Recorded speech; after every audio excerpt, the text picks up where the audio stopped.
Hello, Bronco fans and football fans everywhere. Welcome to Broncos Breakdown on the MHRT Network. This is a show that is everything Broncos and brought to you with emotion, passion, honesty, and of course, my comments.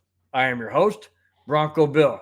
All right, guys, just wanting to hope everybody had a very safe and happy Thanksgiving yesterday.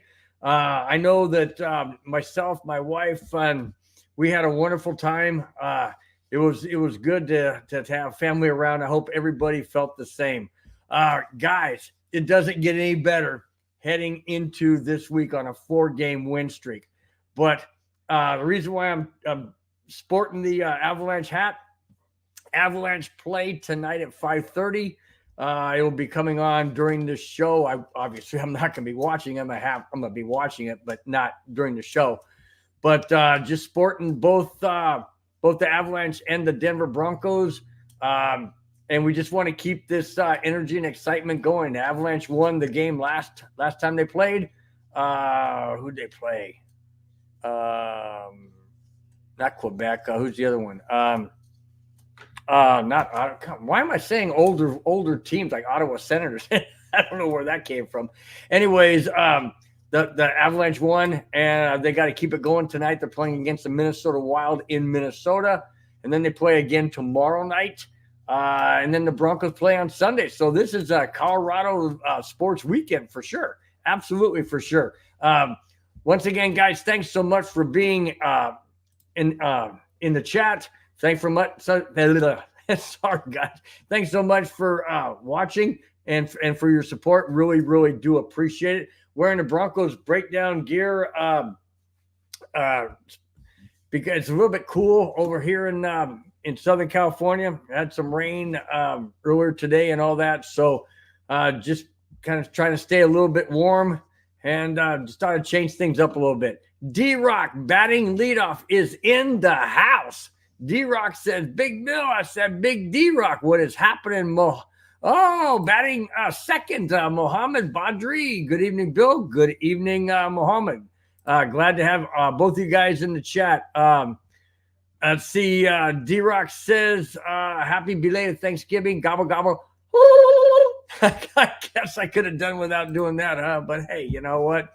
It's all fun, man. Hey, when the Broncos are winning and the Avalanche is winning, I get kind of giddy, man. I get kind of giddy because, hey, these are good times, fun times. I'll get into a whole lot of Bronco stuff tonight. We have a sad news on a passing, and I'll get into all of that. From Las Vegas, Nevada, my brother-in-law, Rudy Torres, says here also in Las Vegas. Absolutely, Rudy. Just gave that big shout-out. All right, guys, let's jump into the first topic. Got many, many topics tonight.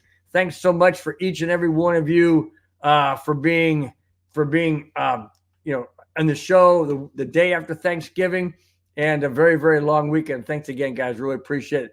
Oh, Kamani. Sorry about that, man. Kamani, Bill, where's the turkey? Where's the turkey? Happy Thanksgiving. Absolutely, man. I really, really do appreciate every single one of you watching the show. It means a lot. All right, here we go again. Coming off of a 2-game suspension for leading with his helmet, Kareem Jackson has yet again been suspended. That's right, absolutely been suspended again. In the game against the Vikings, Jackson led with his helmet against Josh Dobbs, and the ball was fumbled and recovered by Denver. There was 0 flags. 0. None. No flags thrown for a helmet-led hit. Yet, the NFL reviewed the play and slapped a 2-game suspension? No, double that. A 4-game suspension on Jackson after the fact. Now, see, that's what bothers me. I absolutely do not agree with going back after the fact. Okay, if it wasn't called on the field, how can you go back and then change what wasn't called? Okay, that to me, that would be like that would be like a touchdown that wasn't called a touchdown in the game. And it was the last play of the game. And the team that should have gotten that touchdown didn't get it.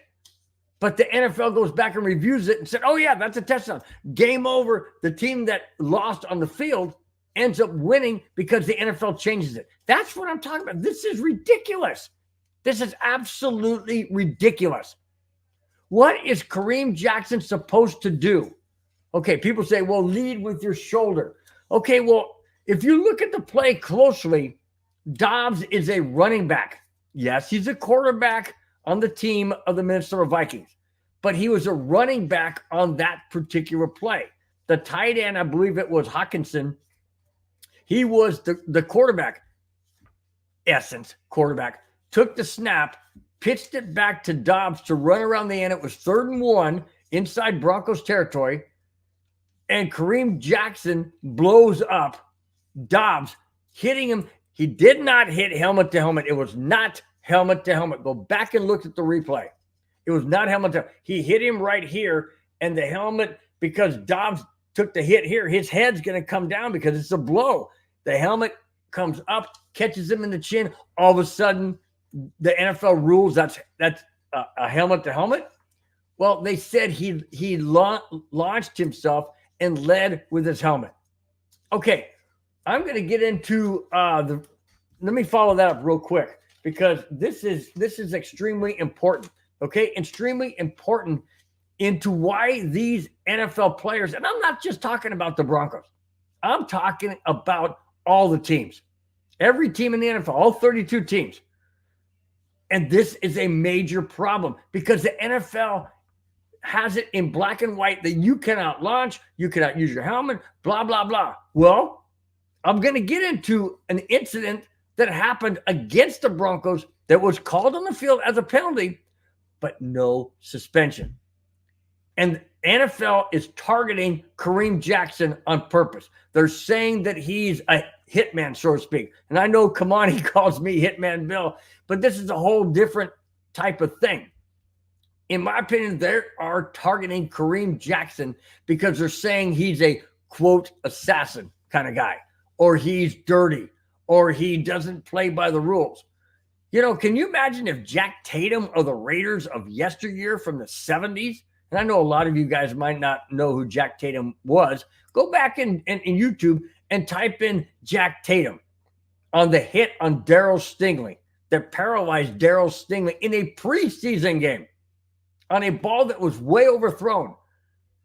I mean, he would have been kicked out of the league, in my opinion, but not today. I mean, not then, but today he probably would be. So I'm just saying, let me follow up that beginning topic with this. Justin Simmons, Patrick Surtain II, and Tom Brady have all been in support and have Kareem Jackson's back. And here's the reason why. Excuse me. KJ has fellow Broncos players as well as Tom Jackson coming to his defense in lieu of the 4-game suspension. Simmons said, and I quote, "This is unbelievable. Dobbs on that play was a running back.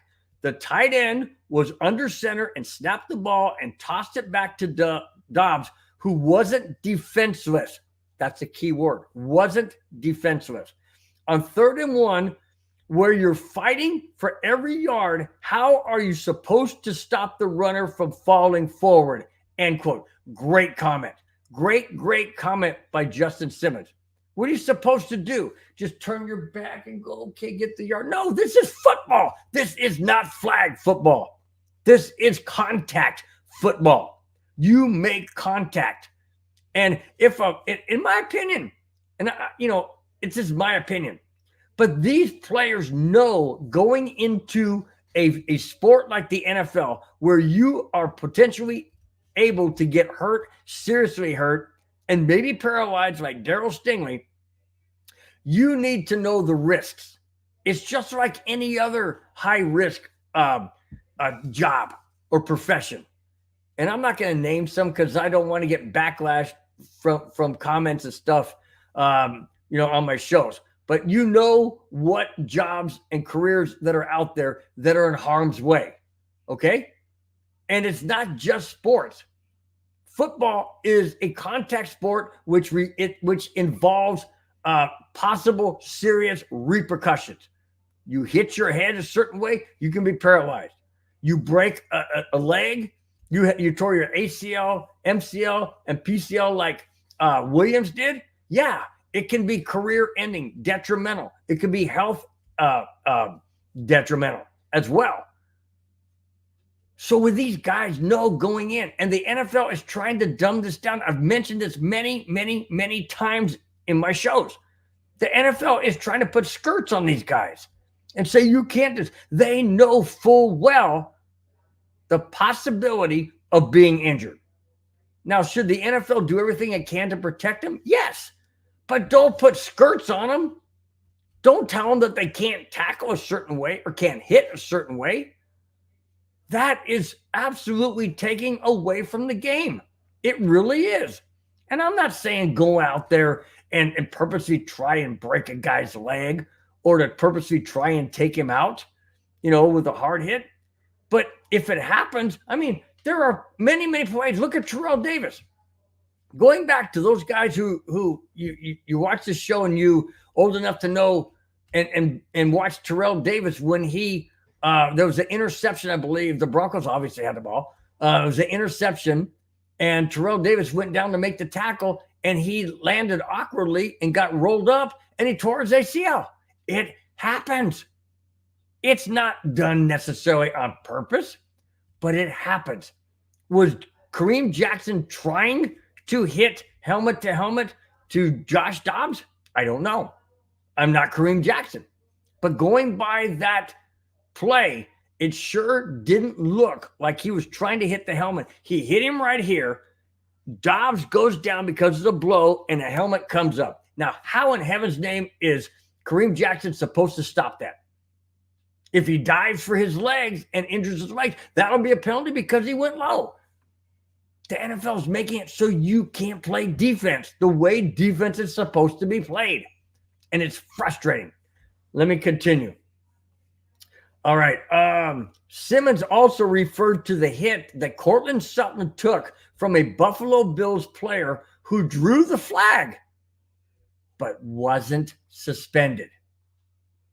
Tom Brady said, and I quote, "There is a lot of mediocrity in the NFL and no consistency when it comes to penalties."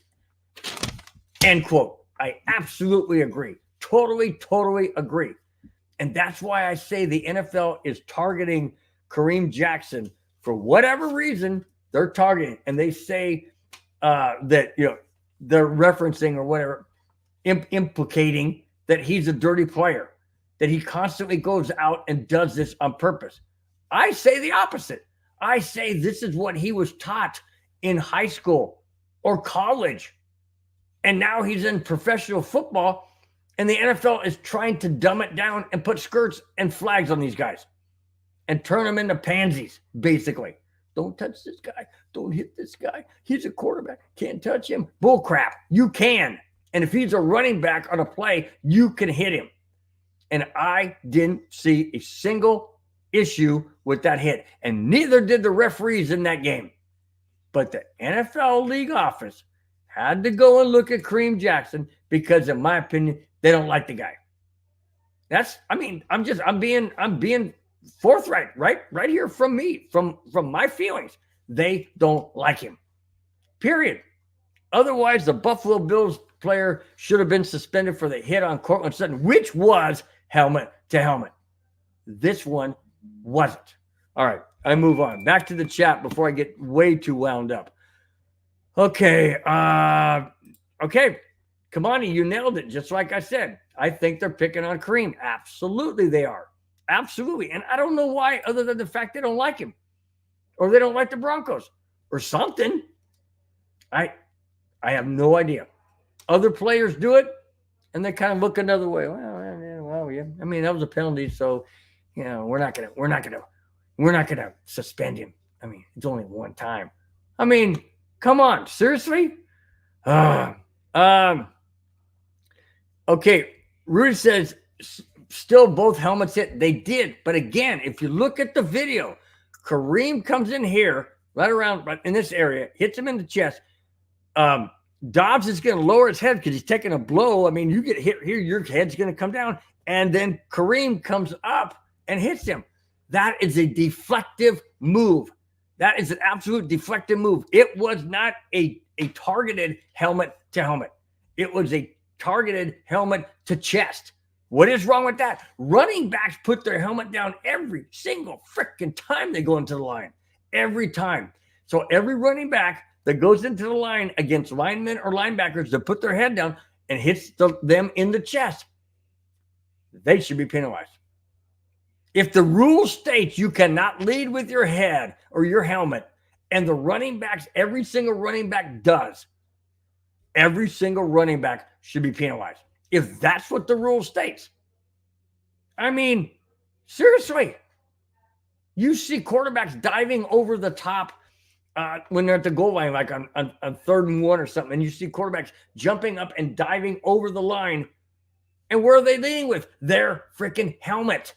They're leading with their helmet. Oh, that's okay. But with Kareem Jackson, that's not okay.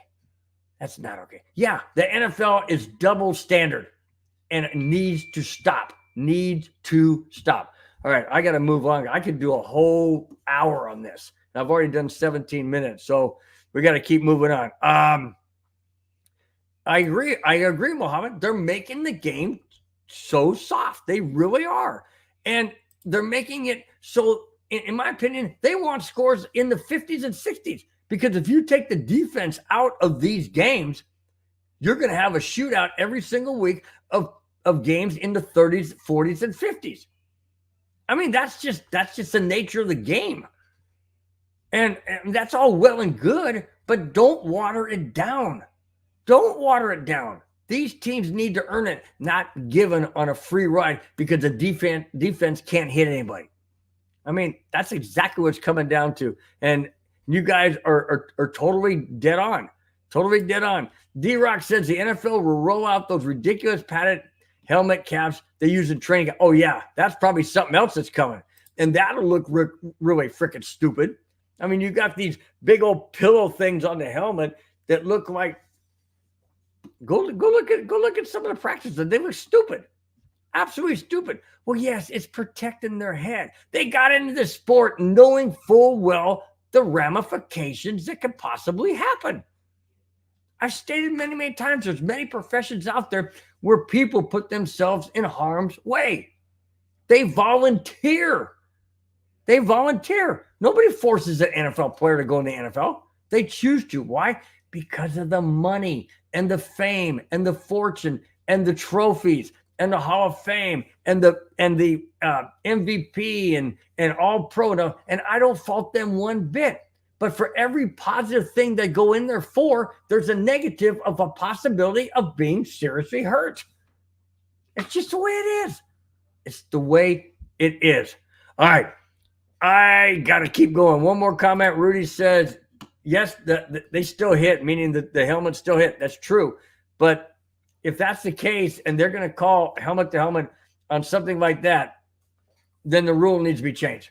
Completely needs to be changed because that is absolutely preposterous. That is so freaking stupid. It's just like when a quarterback is running and he slides late and a guy hits him, it's a penalty. Well, that's on the quarterback. He slid late. It should be on the guy who's trying to make a tackle. It's just like Tom Brady said, there's mediocrity. He said there's a lot of mediocrity in the NFL and no consistency. Absolutely zero consistency. I move on. All right, time to move on. This is a sad note.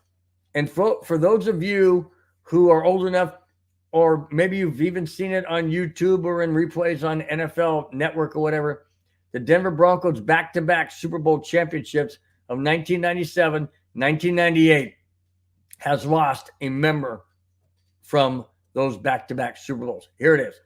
Denver Broncos back-to-back Super Bowl champion Harold Hasselbeck has passed away at the young age of 56.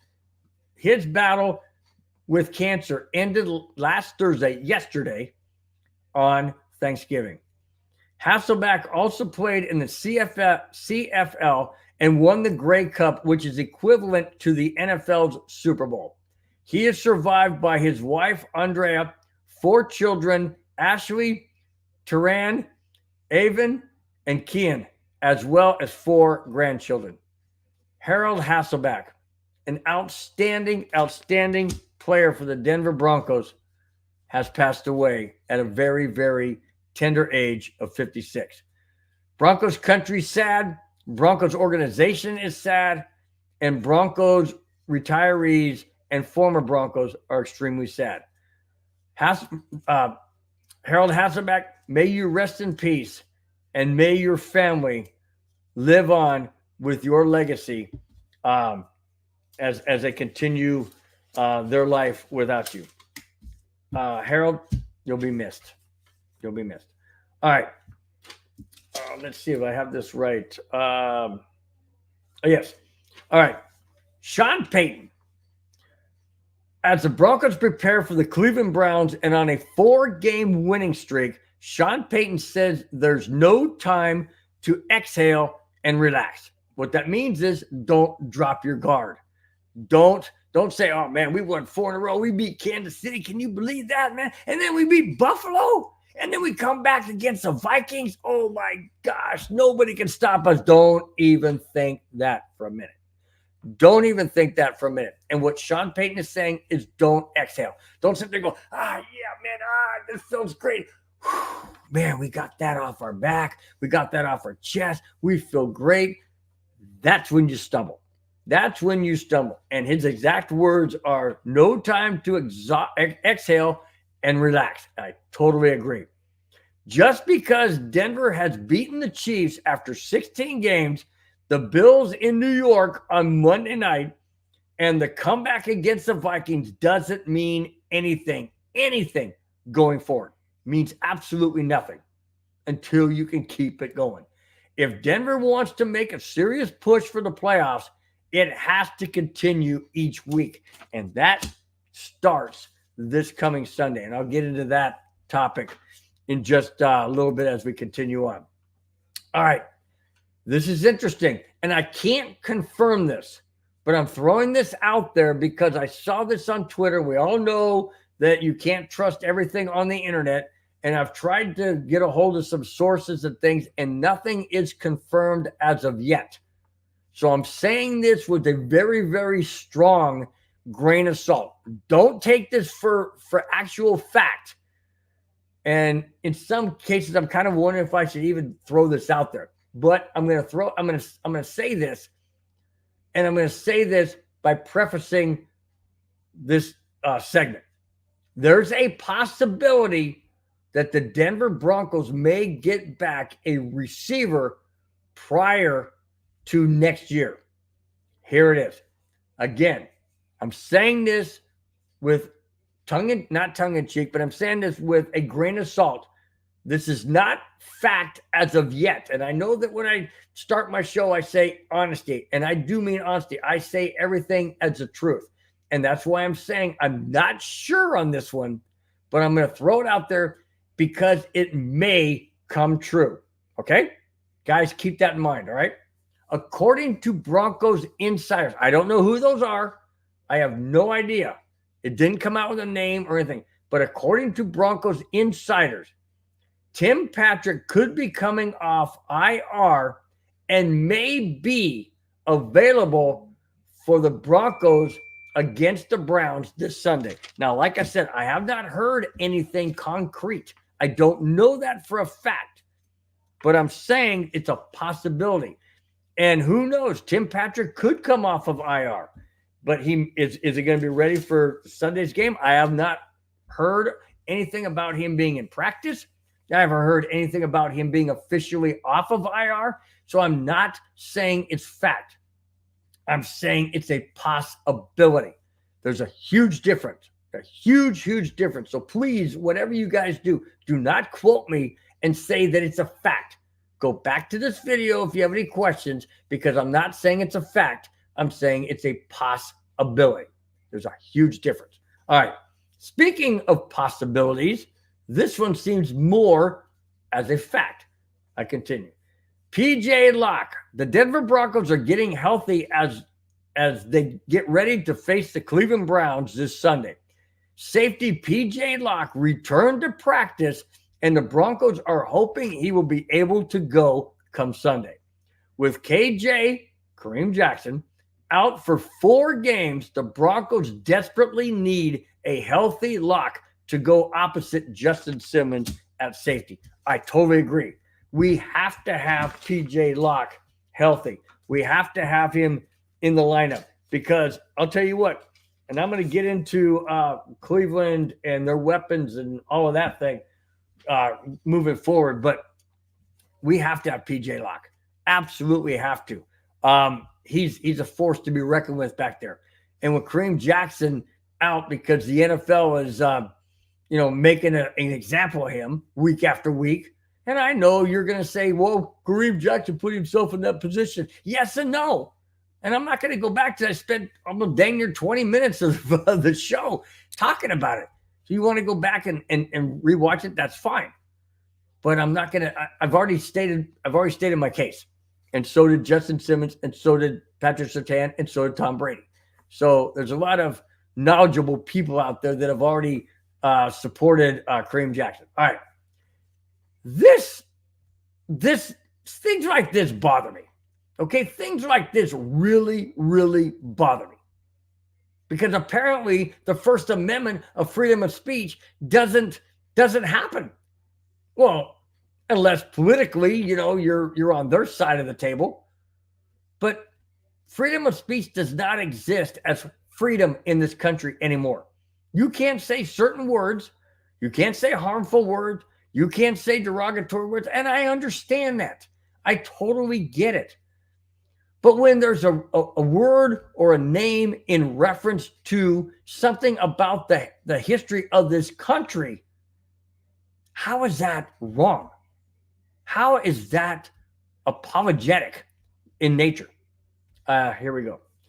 During the Sunday game between the Buffalo Bills and the New York Jets, Jim Nantz confused, and I use confused in quotes, himself with a former NFL team name. Josh Allen of the Bills was replaced by Kyle Allen due to the Bills' large lead over the Jets. Nantz referred to Kyle Allen as the former Washington Redskins quarterback. Uh-oh. You can't say Redskins? Why not?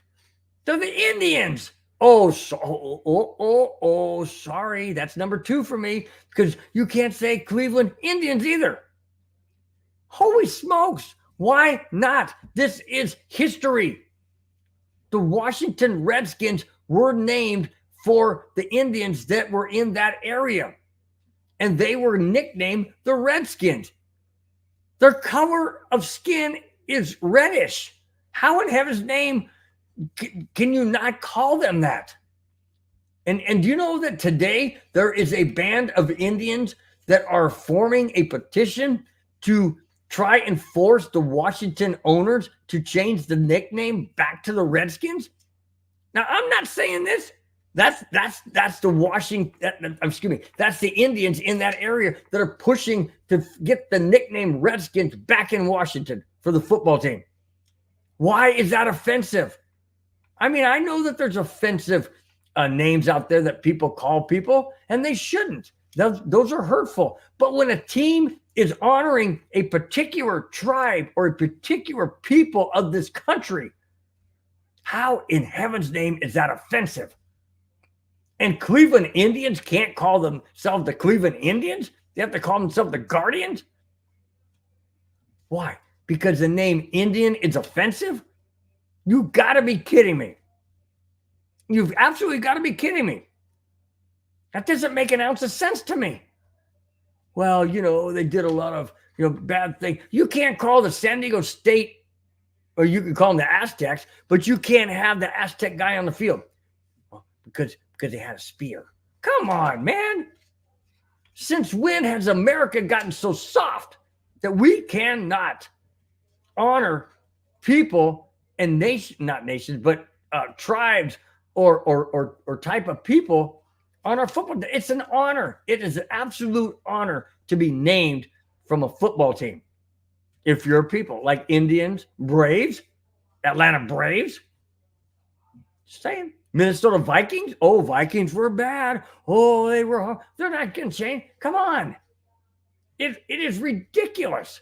Absolutely ridiculous. And I continue. Nance caught his error, which I don't call it error, but anyways, Nance caught his error, but also was forced to apologize. Forced by whom? Oh, maybe CBS, huh? Forced by the CBS executives, most likely to apologize because he said Redskins instead of Commanders. Oh my gosh. I'm beside myself. I don't understand it. I don't get it. How is that offensive? When a tribe of Indians wants that name back. It just doesn't make an ounce of sense. All right. Let's see. D-Rock says, I heard they are suing the Commanders for changing the names from the Redskins to the Commanders. Well, there you go. See, I just mentioned that, and D-Rock backed me up on that. It's absolutely true. They want the name Redskins back, and this is not by any other people other than the Indian people that want the name back. Why? Because they know it is an honor. It's an honor to be named as a nickname to a sports team. It absolutely is. Yeah, no kidding, Muhammad. Everybody's so sensitive. Yeah, no kidding. You know, don't say that. It's offensive to like 10 people. Well, I mean, it's just so, Muhammad, I am putting this up there because I absolutely agree with you 100%. I thought this was a free country. Absolutely thought it was a free country. But it's only free to a certain degree, to a certain point, if you follow a certain direction or whatever. I'm not going to get political because that's not what the show's about. But, you know, you understand where this is coming from. Absolutely. I hope you do. All right. Listen to this. Listen to this. People were lambasting Russell Wilson last year under Nathaniel Hackett. Was it Russell Wilson's fault or was it Nathaniel Hackett's fault? I say it was Nathaniel Hackett's fault, and I can prove it because Sean Payton's our head coach now. And guess what? Those who said that Russell Wilson was all washed up after last year and he was never going to amount to anything in Denver, and that was a horrible contract they gave him, and blah, blah, blah, blah, blah. Listen to this under Sean Payton. Top 5 in the NFL. Russell Wilson is in the top 5 in the NFL in the following. Passing touchdowns, 19. Touchdown percentage, 6.4, meaning he gets a touchdown every 6.4 passes. Wow. Interception percentage, 1.3%. That is huge. His interception total is way down, way down. Passer rating, listen to this. Passer rating, 93, no, 95? You're getting warmer. 104.3. That's it. 104.3. Fourth quarter comebacks, 4. Game-winning drives this season, 4. All of this is in the first half of the season, and Sean Payton is absolutely working miracles with Russell Wilson. Absolutely. I just gave you Russell Wilson's stats in the first half of the season.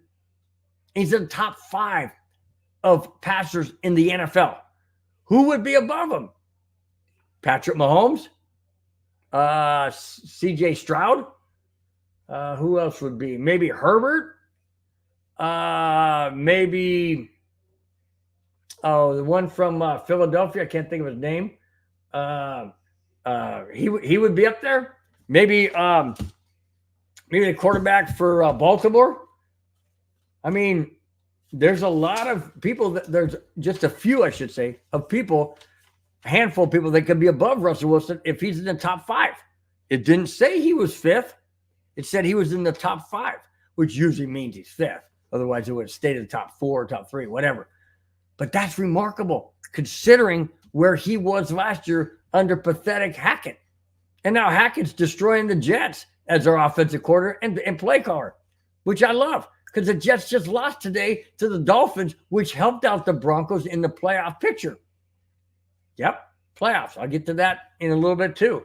But yes, Nathaniel Hackett is doing it poorly in New York like he did in Denver. Difference is he's not a head coach in New York. It doesn't matter. He's still the offensive coordinator, and they're still pathetic. I'd move on.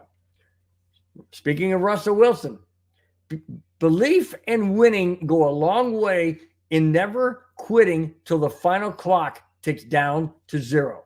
This was very true during John Elway's years in Denver, and the Broncos players are believing in Russell Wilson like they did with John Elway.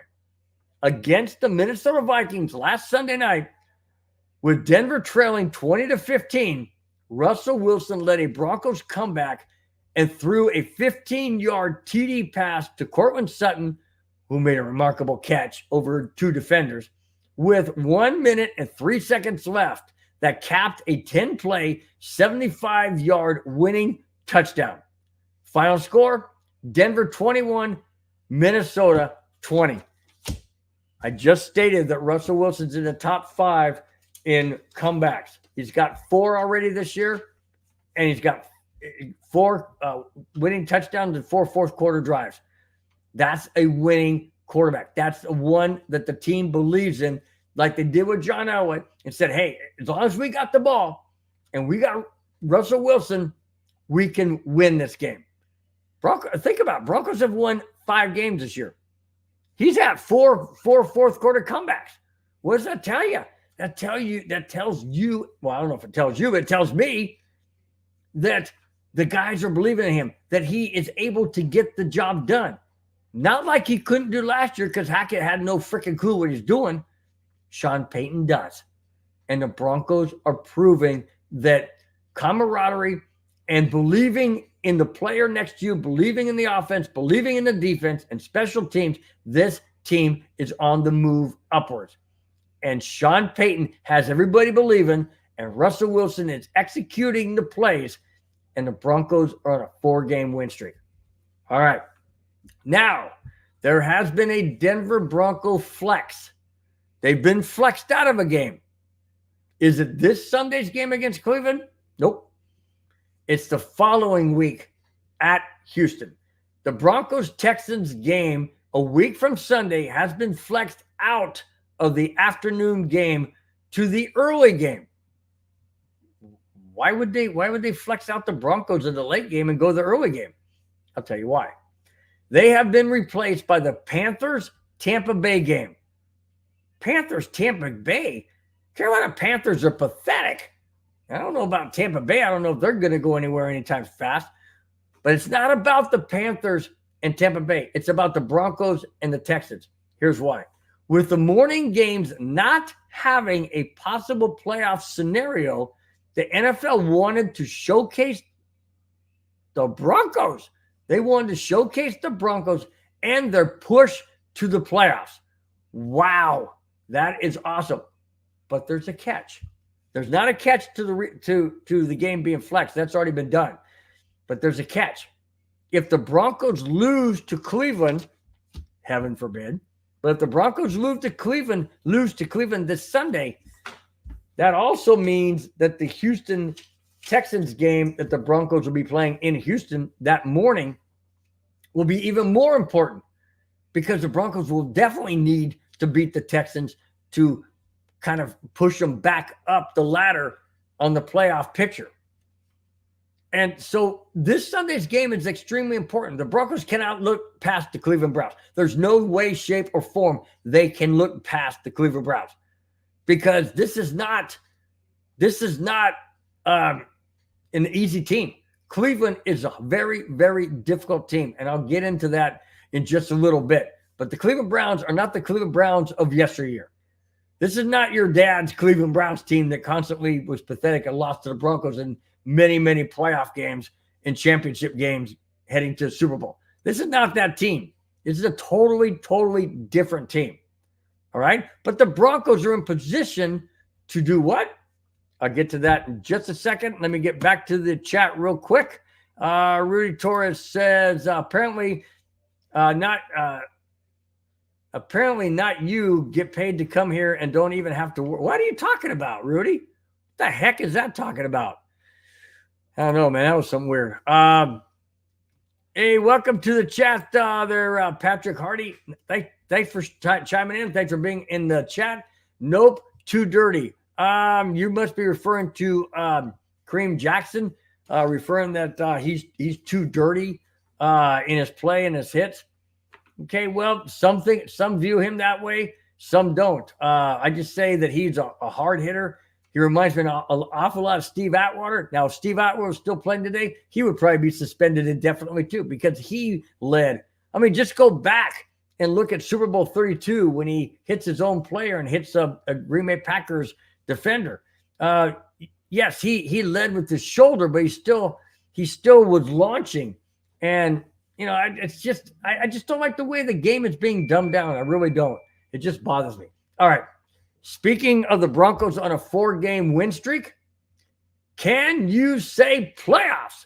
That's what I'm talking about. Can you people out there say Broncos are in the playoff hunt?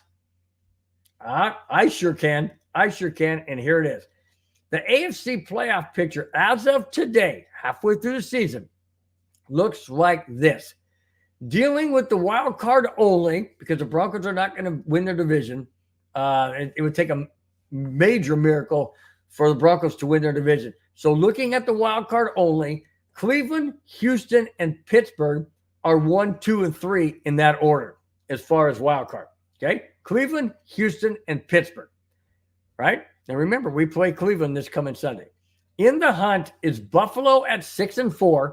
Well, they won. No, I'm sorry. Buffalo didn't play today. Sorry. Buffalo at 6-4. Denver 5-5. Colts 5-5.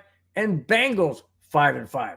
Remember, Denver plays the Browns this Sunday and can help themselves with a win against the Browns. Absolutely, they can.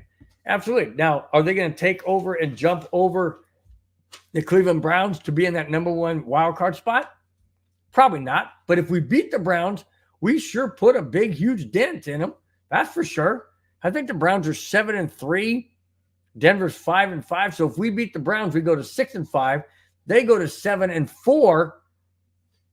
And who knows, guys? Who knows? Every single game from here on out is very, very important. And I know everybody out there says, and I say the same thing, every game in the NFL is important. You only play 17 of them. You need to win at least 10 of the 17.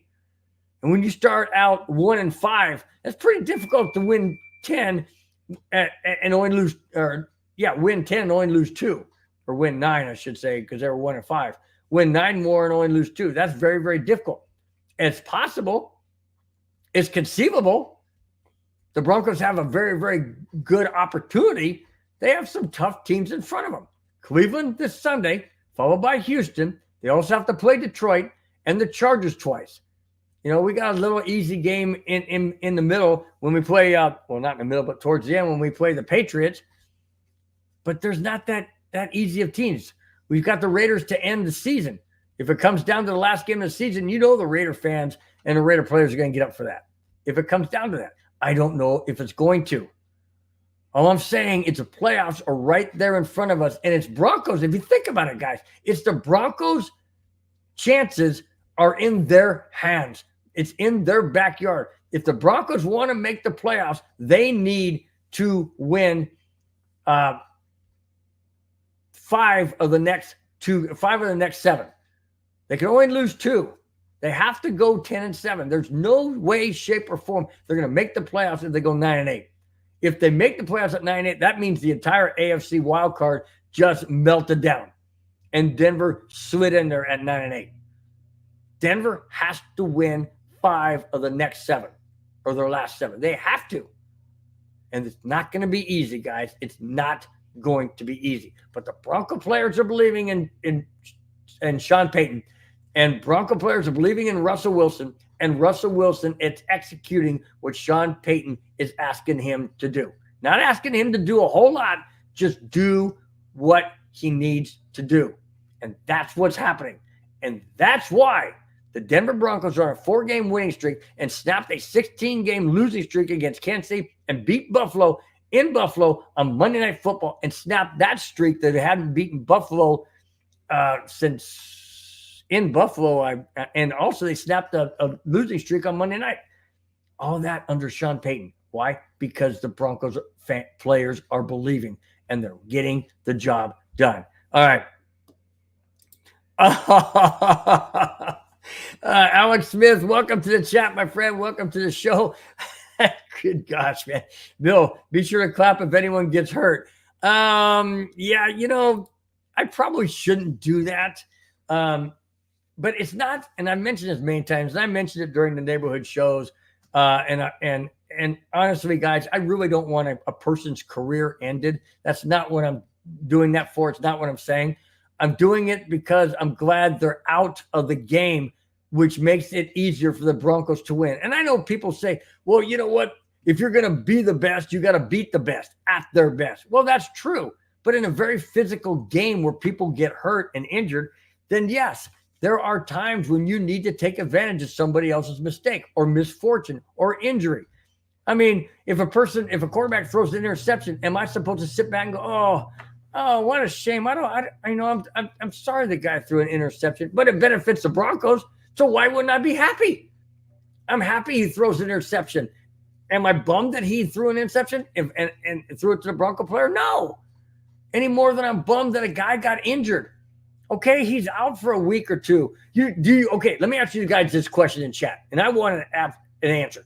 Do you really think that the Cleveland Browns, Houston Texans, and I believe it's the Chargers and then the Lions, those 4 games, do you think any single one of them are sitting back going, God, man, what a shame that Kareem Jackson's not playing in this game. I really feel bad for him. They're not saying that. They're sitting there going, yes, he's not in there. They may not be doing it outwardly so their teammates can see or their coaches can see or the media. Of course, they're not doing it for that. Inside, good and doggone well, they are glad and happy that Kareem Jackson is not in the game because it makes it easier for them against the Broncos defense. That's what I'm talking about. I'm not talking about trying to end a guy's career. I'm talking about taking him out for the game to make it easier for the Broncos to win. Now, the Cleveland Browns don't have Deshaun Watson in this game because he's injured and out for the year. So does it make it easier for the Broncos to possibly win? Absolutely it does. Does it make this guy here, me, happy that Watson not here? Absolutely it does. Because it makes it an easier time, possibly, that the Broncos have a chance to win. When the Broncos played the Vikings last week, Josh Dobbs is an incredible quarterback. And he was hard to corral and hard to figure out.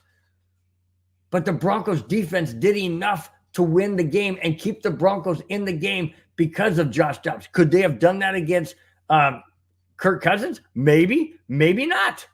Maybe not.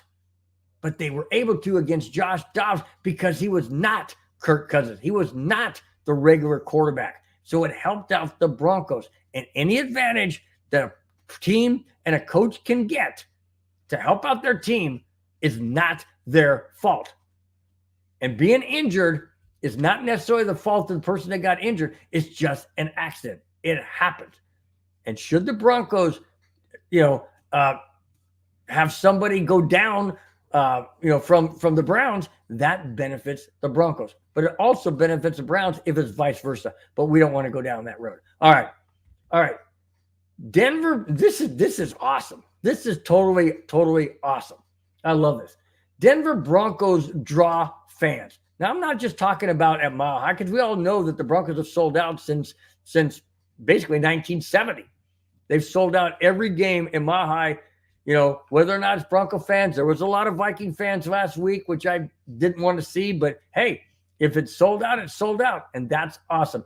Listen to this. This is very, very interesting. A lot of teams' fans travel well. However, these numbers might surprise you. Home and away combined for 2023 attendance through half of the season is as follows.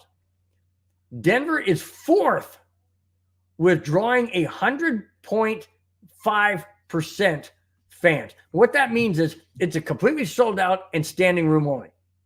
Meaning you can buy a ticket, you don't have a seat, but you can buy a ticket and walk around the concourse or whatever. You're still in the stadium, you're still able to watch the game, you just don't have a seat. So you might be in I don't know, you might be in the like at Mile High, they have a thing called the United level or the United lounge or something. And they've got big screen TVs in there, and they've got nice lounge, comfy chairs and things of that nature. You got concessions right across the concourse area there. So you can be at the stadium and not have a seat. That's what that means. 100.5%.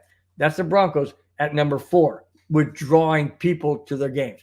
By comparison, the Steelers draw just 98.7% of a sellout. Now, that surprised me because Steelers fans travel. They really do travel. I've seen them in Mile High Stadium when I'm watching on TV, and they got that stupid freaking towel they wave around their head. They think that's going to give them luck or something. I don't know. But, they got the stupid, terrible towels and all that kind of stuff. And, yeah, it is terrible. Terrible to have those. Anyways, I know you're saying, well, Broncos have palm bounds. We've had that. Yeah, I understand that. But not in every game. Like the Steelers come out there and they think that towel is going to give them luck. Anyways, they only draw 98.7% of sellouts, whether they're home or away. Very interesting. The top 10 draws for fan support are as follows. San Francisco 49ers, 102.7% sellout. Wow. Bengals, 100.7%. Colts, 100.7%. Denver, 100.5%, like I mentioned.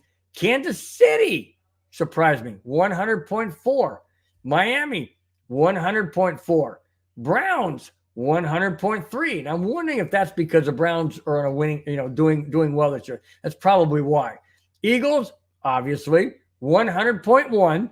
Lions, because the Lions are on a roll, 8-2. Lions, 100% sellout.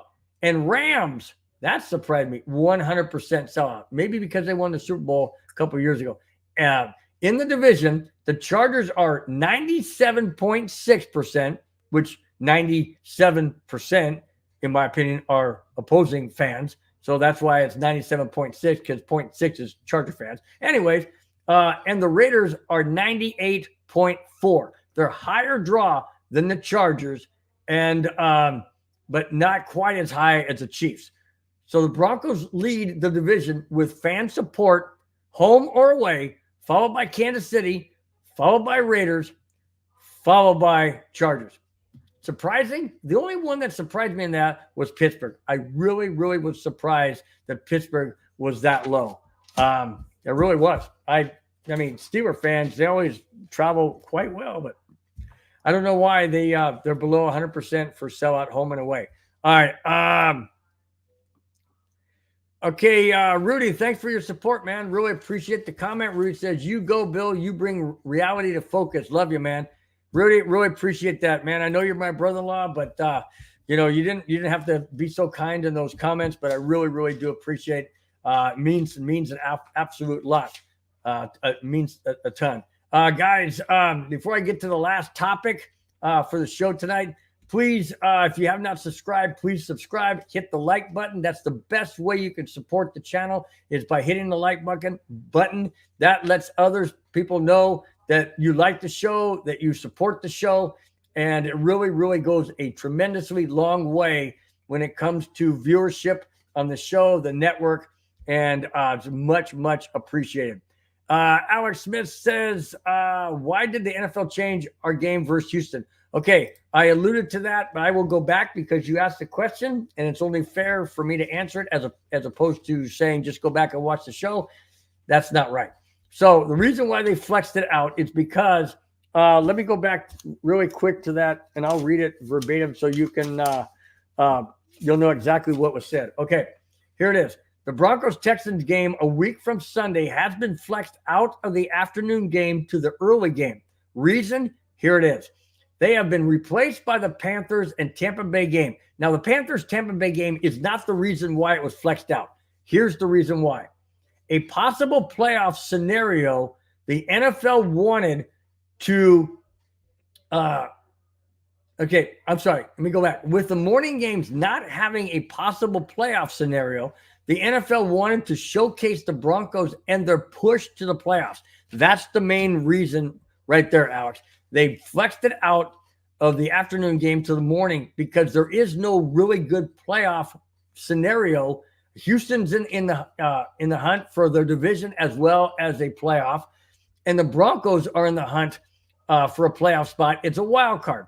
So therefore, the NFL wanted to showcase and put a meaningful game in the morning when there isn't a meaningful game in the morning when it comes to playoffs. In the afternoon games, there's a game in the afternoon that has playoff implications, as well as the Ravens-Chargers game Sunday night. So they wanted 3 different time slots to feature playoff scenario situations. And that's the reason why the Broncos were flexed out of the afternoon and flexed into the morning. It's not a slap on the Broncos by any stretch of the imagination. It's an absolute it's a not, I wouldn't say a vote of confidence, but it's a game and a situation in which the NFL wanted to put the Broncos in the best possible spot for the fans across the country to be able to see a great matchup between a C.J. Stroud-led Houston Texans team and a Russell Wilson, Sean Payton-led Denver Broncos team. That's the reason for the flex. Absolutely reason. Alex, no problem, my friend. Absolutely no problem. Do not ever apologize for being late. Hey, you guys can watch this show live when you want. You can watch it when it's recorded. It's immediately recorded after the show is off the air. It's immediately uploaded to YouTube.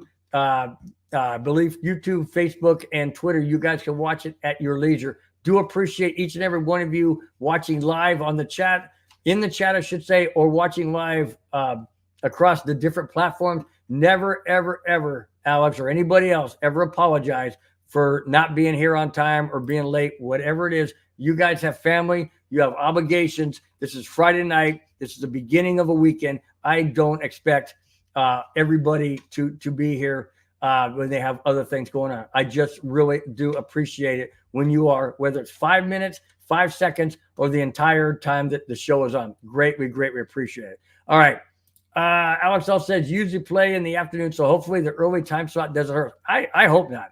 I absolutely hope it doesn't hurt us at all. And I think if Sean Payton is smart enough, which I know he is, like he did with Buffalo, when the Broncos played in Buffalo on that Sunday night, they actually got to Buffalo on Friday, not Saturday. The reason why they got there on Friday is because Sean Payton said he wanted the players to be acclimated to the time change, a 2-hour different time change from Denver. So that's why they got there on a Friday. So then they had all of Saturday to kind of go through the game plan and do what they needed to do. And then when Sunday rolled around, they were already acclimated. So maybe Sean Payton, the game is on Sunday morning. Maybe Sean Payton will get the Broncos there today. I don't know. I don't know if the Broncos got there today or they get there tomorrow. Now, Houston's in Central Time. Denver's in Mountain Time. That's only an hour difference, but it's a morning game. It's a morning game, like Alex said. Maybe, hopefully it won't hurt us because we're used to afternoon games. Hopefully it won't. And not only that, but being a Central Time, if it's a 10 o'clock game in the Pacific time zone where I am, it's an 11 o'clock game in Houston. In Denver, it would be 10 o'clock. It's a 12 o'clock game in Houston. In Denver, it would be 11 o'clock.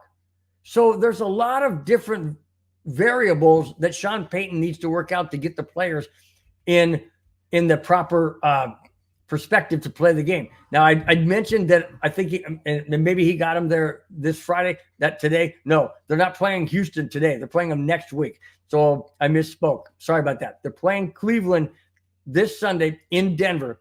It's going to be a home game. So I'm sorry if I misspoke.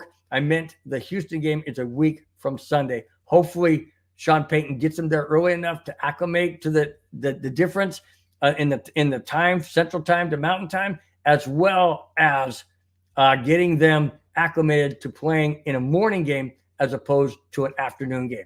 All right, last topic. And once again, guys, thank you so much for being in the chat the day after Thanksgiving. I know you guys have a lot of things going on. I really do appreciate each and every one of you taking the time out on a busy holiday weekend to spend time with this crazy guy, Bronco Bill. I really do appreciate it. Thanks so much. All right, last topic for this night's show. Cleveland at Denver. The Denver Broncos will host the Cleveland Browns this Sunday. Cleveland is a much improved team, but without injured Deshaun Watson, could Denver take advantage? I mentioned that earlier. Do the Broncos take advantage? The advantage is there to take. Can they make use of that advantage? I continue. That remains to be seen, however, because the Browns defense is the best in the NFL. If Denver thought the Vikings defense was solid, they had better bring their A game against Cleveland. No doubt about it. The Vikings shut down the Broncos run game for the most part. They shut down the Broncos offense and forced 5 field goals before the game-winning drive in the fourth quarter with 2 minutes to go. That was it. The Broncos had 5 field goals. They trailed 20-15 until Russell Wilson led the Broncos down the field on a 10-play, 75-yard drive, which Kareem was absolutely sensational on that drive. He made great catches after great catches. He did what he had to do to help the Broncos get down the field. And then Cortland Sutton makes that catch at the back of the end zone over top 2 defenders, hanging on the ball above his head as the defender's coming down to try and slap that ball out. Cortland Sutton held on to it, and the Broncos came from behind and beat the Vikings 21-20. It's going to be much different against Cleveland. They have the best defense in the NFL. It's not going to be easy. And Sean Payton is going to have a game plan to beat the Cleveland Browns like nobody's business. He's going to have to come up with some type of game plan. All right, continue. The final score that I have for this game. Denver gets a late touchdown like they did against the Vikings, and the Broncos pull out another nail-biter, beating the Cleveland Browns in Denver this coming Sunday and extend their win streak to 5. I have the Broncos beating the Browns 21-17. There you go, guys. That's this week's show. 21-17, I have the Broncos beating the Browns. Now, I'm a little bit not skeptical, but I'm a little bit scared to say that I have the Broncos winning because most of the time when I say the Broncos are going to win, they end up losing. And I said that when the Broncos played the Vikings, I said the Vikings would win the game, and the Broncos won it. I said the Bills would beat the Broncos, and the Broncos won it. I said the Chiefs would beat the Broncos, and the Broncos won it. So I'm a little kind of, should I have said 21-17 Denver? Well, as the saying goes, the cat's out of the bag now. So, and I spilled the beans and all those other sayings and cliches, but I said it. Denver 21, Cleveland 17. Let's hope I didn't jinx the Broncos win streak this coming Sunday. That's it, guys. That's all I have. Thanks for watching. Thanks for subscribing. Each and every one of you. So much appreciate all of you in your comments, the chat, the viewership, the support, the thumbs up. Please hit that thumbs up. It does wonders for the show and the network. Greatly appreciate it. Once again, I hope each and every one of you had a happy and safe Thanksgiving. You guys have a wonderful and safe weekend.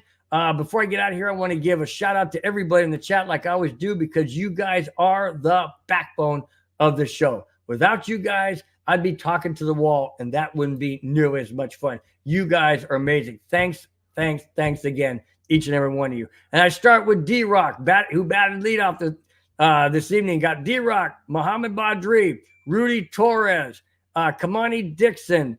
Let's see who else. I got Patrick Hardy, Alex Smith.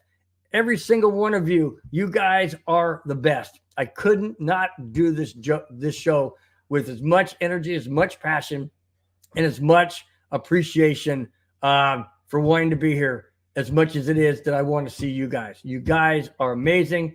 I love you guys. Thanks so much for everything you do for the show and for the network. Greatly appreciate it. Kamani says, yes, you too, Bill. Thank you so much. Absolutely. Kamani also says that the Broncos will beat the Browns 24-16. Okay, I'll go with that. I like that a lot better than coming from behind and winning 21-17. So I like that so much better. You guys have a wonderful, safe, wonderful, got distracted for just a second. Wonderful and safe weekend. We're going to be back here, Mundungus Creevy and myself on Sunday in the afternoon for the Broncos at home against the Cleveland Browns. We'll be doing the Broncos neighborhood. So tune in for that. It's a whole lot of fun. You never know which direction it's going to go, especially when Mundungus is the host. Never know where it's going. But you guys enjoy your weekend. Enjoy a Broncos hopeful win on Sunday. And until I see you guys, let me get back to the chat real quick. Alex says, we need Russ to run the ball. Bill, the Cleveland defense is no joke. It is no joke. It is the best in the NFL. It's going to take an absolute full-on A game and focus for the Denver Broncos to win this game. No mistakes, no stupid penalties, no turnovers, and control the ball, move the ball, and score points. And yes, field goals don't win games, but field goals put you in a position to win the game like we did against the Vikings. Absolutely. Kamani says, yes, can't wait for the Broncos neighborhood. Okay, Kamani, we'll be looking for you. Me and Mundungus will be looking for you. And each and every one of you will be looking for you as well. You guys know the shows throughout the week. We lead it off, like I said, with the Broncos neighborhood on Sunday, and then we roll right straight through the week. I'll have Elevation Orange on Monday that will recap the Broncos Cleveland Browns game, and all the rest of the shows that are on there Tuesday, Wednesday, Thursday, and then again next Friday. This show, Broncos Breakdown, will be live 5, 6, 7, and 8. Until then, guys, have a wonderful and safe weekend. Happy Thanksgiving to each and every one of you and your family again. And until we see you, we being Mundungus Creevy and myself, this Sunday, you guys stay safe. Talk to you then. Take care. Bye-bye. Fast lane when I pass in the street, bag of money in the passenger seat. Tempo's been asking for me on the road from the west to the east. Way up, I might never come down, cause the coast's racking up the flame out. So high, I might never come down, so what, this is my lifestyle.